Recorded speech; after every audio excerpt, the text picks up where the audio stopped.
Hello दोस्तों, welcome to science explainer channel. और दोस्तों, आज आपके लिए लेके आया हूँ मैं टीजीटी साइंस के लिए इम्पॉर्टेंट क्वेश्चंस का ये 8th पार्ट है। इससे पहले 7 पार्ट बनाए जा चुके हैं। जिन लोगों ने नहीं देखे हों वो चैनल पर जाके देख सकते हैं। चलिए क्वेश्चन स्टार्ट करते हैं।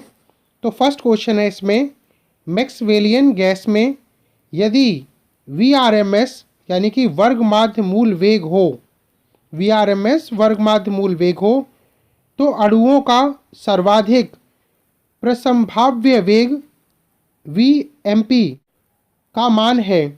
तो आपको मोस्ट प्रोबेबल वेलोसिटी और VRMS में रिलेशन बताना है।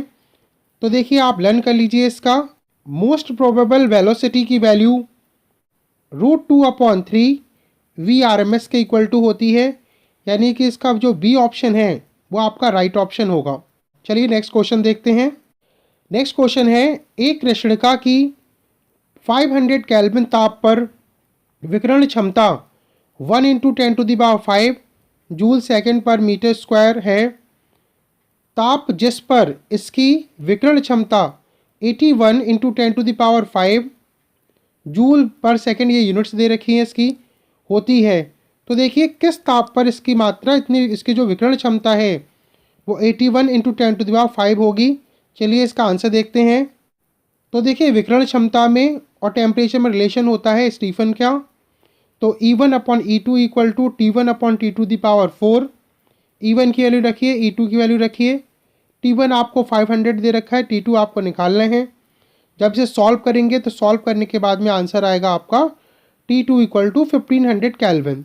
तो 1500 केल्विन टेम्परेचर पर इसकी जो वैल्यू होगी, इसकी जो ऊर्जा होगी वो 81 × 10⁵ होगी।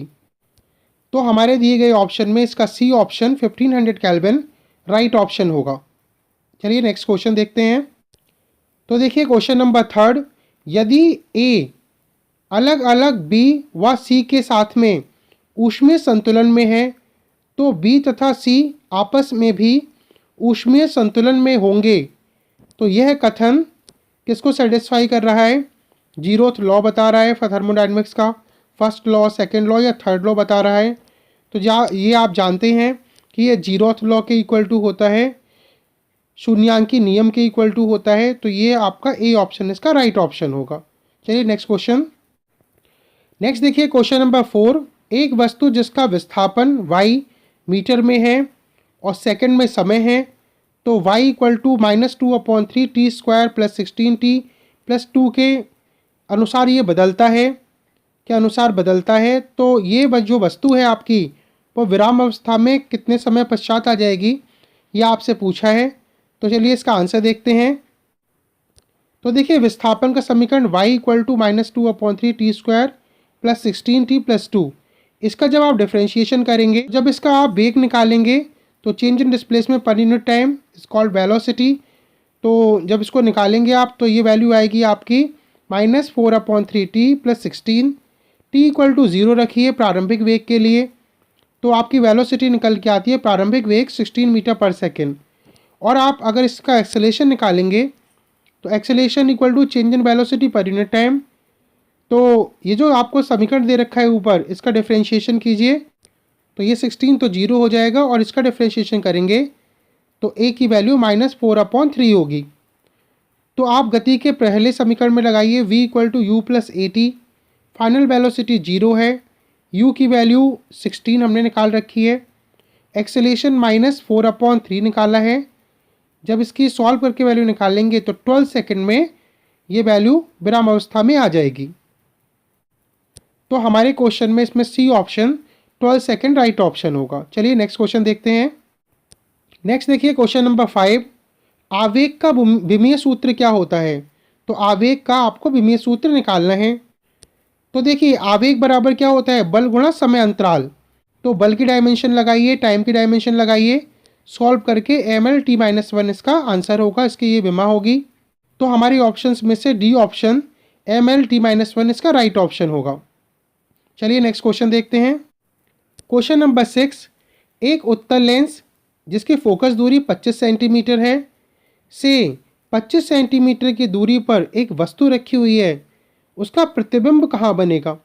तो देखिए उत्तल लेंस की फोकस दूरी 25 सेंटीमीटर है और 25 सेंटीमीटर पर ही वस्तु रखी है। तो ये आप जानते हैं उत्तल लेंस की 6 कंडीशन होती हैं प्रतिबिंबों के बनने की। तो अगर फोकस दूरी पर ही वस्तु रखी हो तो इसका जो प्रतिबिंब है वो इनफाइनाइट पे बनता है, इसलिए इसका डी ऑप्शन इनफाइनाइट पे बनेगा, ये इसका राइट ऑप्शन होगा। नेक्स्ट क्वेश्चन नंबर 7, निकट दृष्टि दोष के निवारण हेतु उपयोग किया जाता है। तो किस प्रकार का लेंस उपयोग किया जाता है निकट दृष्टि दोष को दूर करने के लिए। तो इसमें उपयोग किया जाता है आपका अवतल लेंस। तो सी ऑप्शन इसका राइट ऑप्शन होगा, अवतल लेंस का प्रयोग किया जाता है। क्वेश्चन नंबर 8, प्लांक नियतांक का मान कितना होता है। तो देखिए प्लांक नियतांक की जो वैल्यू है वो वैल्यू आपकी है, ए ऑप्शन इसका 6.626 इंटू 10⁻⁻34। इसे लर्न कर लीजिए क्योंकि अक्सर 6.6 10⁻⁻34 ही जानते हैं, तो ये आप लर्न कर लीजिए। ए होती है 6.626 इंटू 10⁻⁻34 जूल। चलिए नेक्स्ट क्वेश्चन देखते हैं। क्वेश्चन नंबर 9, किसी कृष्ण पिंड का तापमान 300 केल्विन से बढ़ाकर 600 केल्विन कर दिया जाता है, इसमें ऊर्जा उत्सर्जन की दर हो जाएगी। तो ऊर्जा उत्सर्जन की दर क्या होगी जब टेम्परेचर 300 केल्विन से 600 केल्विन कर दिया जाता है। चलिए इसका आंसर देखते हैं। तो देखिए टेम्परेचर में और एनर्जी रेडिएशन में ये रिलेशन होता है E1/E2 equal to T1/T2⁴। T1 की वैल्यू 300, T2 की वैल्यू 600। ये इसे कैंसिल करके सॉल्व करके E1/E2 की वैल्यू यहाँ से आएगी 1/16 और क्रॉस मल्टीप्लाई करके E2 इक्वल टू 16 E1, यानी कि जो ऊर्जा है बाद में वो पहले की ऊर्जा की 16 गुनी हो जाती है। तो हमारे ऑप्शन में डी ऑप्शन 16 गुनी इसका राइट ऑप्शन होगा। चलिए नेक्स्ट क्वेश्चन देखते हैं। क्वेश्चन नंबर 10, विस्थापन विधि में लेंस की दो स्थितियों में प्रतिबिंब की लंबाइयां क्रम से 9 सेंटीमीटर और 4 सेंटीमीटर हैं, तो वस्तु की लंबाई होगी। तो अगर प्रतिबिंबों की लंबाइयां 9 सेंटीमीटर और 4 सेंटीमीटर हैं तो वस्तु की लंबाई कितनी होगी। चलिए इसका आंसर देखते हैं। तो देखिए वस्तु की लंबाई equal to √I1 into I2 होता है। यहाँ I1 और I2 प्रतिबिंबों की लंबाइयाँ हैं जो आपको 9 सेंटीमीटर और 4 सेंटीमीटर गिवन है। सॉल्व करके इसका आंसर आएगा 6 सेंटीमीटर, यानी कि वस्तु की जो लंबाई होगी वो 6 सेंटीमीटर होगी। तो हमारे क्वेश्चन में इसका C option 6 centimetre right option होगा। क्वेश्चन नंबर 11 देखिए, इनमें से कौन सा VI प्लॉट ओमीय प्लॉट है। तो which of these VI plots is ohmic. तो ओमीय कंडीशन को कौन बताता है। तो देखिए V और I में अगर आप रिलेशन देखेंगे तो ये एक स्ट्रेट लाइन फॉर्म होगी। तो x एक्सिस पे यहाँ V है, y एक्सिस पे यहाँ I दे रखा है। तो हमारा जो ए ऑप्शन होगा इसका वो राइट ऑप्शन होगा, फर्स्ट ऑप्शन इसका राइट ऑप्शन है। तो पहला ग्राफ हमारे ओमिक रिप्रेजेंटेशन देता है। चलिए नेक्स्ट क्वेश्चन देखते हैं। क्वेश्चन नंबर 12, सूर्य द्वारा गर्म होने पर भी पहाड़ों पर बर्फ कभी एक साथ नहीं पिघलती, क्योंकि अगर ऊष्मा पड़ती है सूर्य की तब भी बर्फ एक साथ नहीं पिघलती। इसका क्या रीज़न है। तो रीज़न आपको दे रखे हैं। पहला इसमें दे रखा है आपको, यह बहुत सख्त हो जाती है। बी, यह सूर्य से प्राप्त अधिकांश ऊष्मा को परावर्तित कर देती है। सी, इसकी विशिष्ट ऊष्मा धारिता कम होती है। एंड डी, इसके हिमन की गुप्त ऊष्मा अधिक होती है। तो देखिए चारों दिए गए ऑप्शन में से हमारा जो डी ऑप्शन है वो सही है।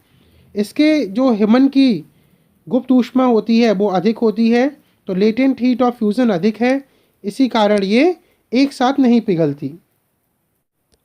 क्वेश्चन नंबर 13, ऊष्मागतिकी का प्रथम नियम एक विशेष स्थिति है। तो किसकी विशेष स्थिति है। न्यूटन के नियम की, ऊर्जा संरक्षण की, चार्ल्स के नियम की, या ऊष्मा प्रतिवर्तन के नियम की। तो देखिए जो ऊष्मागतिकी का जो प्रथम नियम होता है वो ऊर्जा संरक्षण के नियम पर आधारित होता है। तो हमारा जो बी ऑप्शन है वो राइट ऑप्शन है इसका, ऊर्जा संरक्षण के नियम की एक विशेष स्थिति है ये। नेक्स्ट क्वेश्चन देखिए। क्वेश्चन नंबर 14, प्रकाश की एक किरण कांच की प्लेट पर 60 डिग्री पर टकराती है। यदि परावर्तित एवं अपवर्तित किरणें परस्पर लंबवत होती हैं तो कांच का अपवर्तनांक क्या होगा? तो परावर्तित और अपवर्तित किरणें दोनों ही एक दूसरे से लंबवत होती हैं, तो जो अपवर्तनांक है वो क्या होगा? चलिए देखते हैं। तो देखिए, आप जानते हैं n इक्वल टू 10 होता है, ध्रुवण कोण के बराबर होता है। तो यहाँ पे n equal to sine I upon sine R. I की वैल्यू आपको दे रखी है, इंसिडेंट एंगल दे रखा है 60 डिग्री, और आर की वैल्यू यहाँ पर 90 डिग्री होगी। यहाँ लगाइए, सॉल्व करेंगे तो n इक्वल टू √3/2 इसका आंसर होगा। तो हमारे दिए गए ऑप्शन में सी ऑप्शन इसका √3/2 इसका राइट ऑप्शन होगा। कांच का अपवर्तनांक √3/2 होगा। नेक्स्ट देखिए क्वेश्चन नंबर 15, विभव मापन के लिए वोल्टमीटर की तुलना में विभवमापी एक उच्चतम उपकरण है, क्योंकि वोल्टमीटर की तुलना में विभव जो मापी होता है वो एक अच्छा उपकरण होता है। तो ऐसा क्यों होता है? तो इसका ऑप्शन आपको दे रखा है, वोल्टमीटर का उच्च प्रतिरोध होता है, या विभव मापी के तार का प्रतिरोध अत्यधिक कम होता है, और सी ऑप्शन विभव मापी मापित किए जाने वाले अज्ञात विद्युत वाहक बल के स्रोत से कोई धारा नहीं लेता, और डी ऑप्शन आपका वोल्टमीटर की अपेक्षा विभव मापी की सुग्राह्यता अधिक होती है। तो देखिए, हमारे दिए गए ऑप्शन में से इसका जो सी ऑप्शन होगा वो राइट होगा। विभव मापी मापित किए जाने वाले अज्ञात विद्युत वाहक बल के स्रोत से कोई धारा नहीं लेता, इसलिए हम विभव मापी को एक उत्तम उपकरण मानते हैं। तो दोस्तों, ये थे आपके इम्पॉर्टेंट फिजिक्स के क्वेश्चंस। लगातार क्वेश्चन दिए जा रहे हैं, आप देखते जाइए, इसे लर्न करते जाइए। और जिन लोगों ने चैनल को सब्सक्राइब नहीं किया है, चैनल को सब्सक्राइब कर लीजिए, बेल आइकन को प्रेस कर दीजिए, जिससे आपको लगातार नोटिफिकेशन मिलते रहें। Thank you.